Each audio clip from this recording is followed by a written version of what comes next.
Sumantru Sinha studied engineering at the University of Miami, but is now back in Oxford living with his parents to save money to pay back his student loans. It shapes every decision you make, what you do, what you don't do, what you spend money on, what you don't.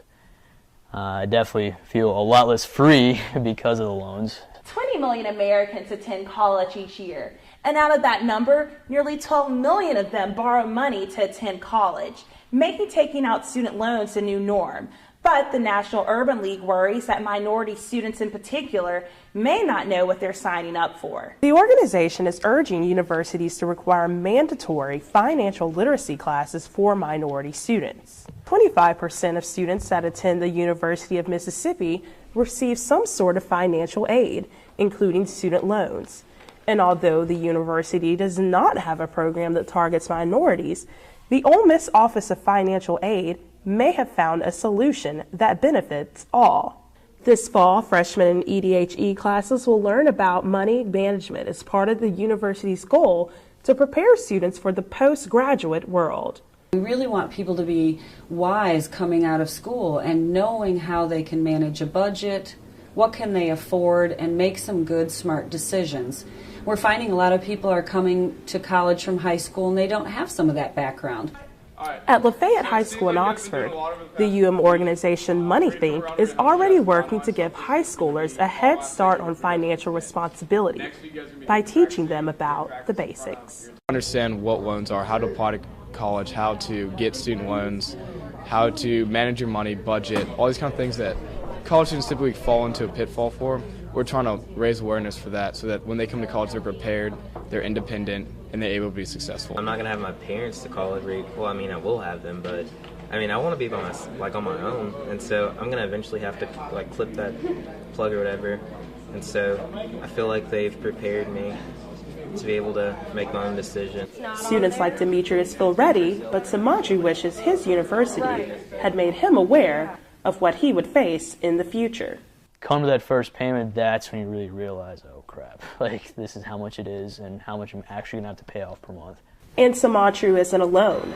Mississippians acquire an average of up to $25,000 in student loans, and 14% of those will default and be unable to pay them back. Reporting for Newswatch, I'm Bracy Harris. Last night, Oxford residents gathered at the conference center to hear from the candidates for mayor and alderman.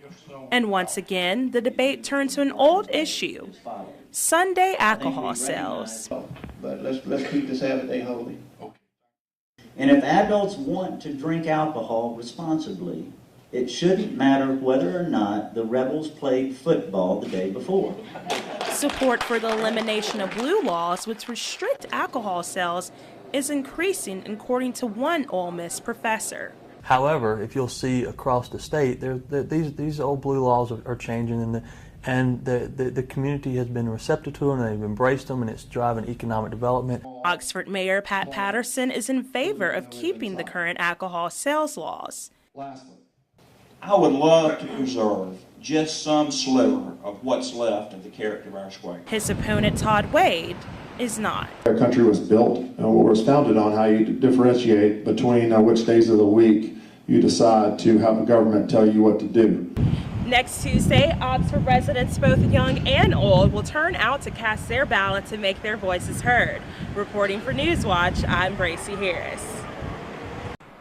March 25th, members of the Ole Miss Student Judicial Council sat in these chairs and made a monumental decision that will have an impact on a long-standing Ole Miss tradition.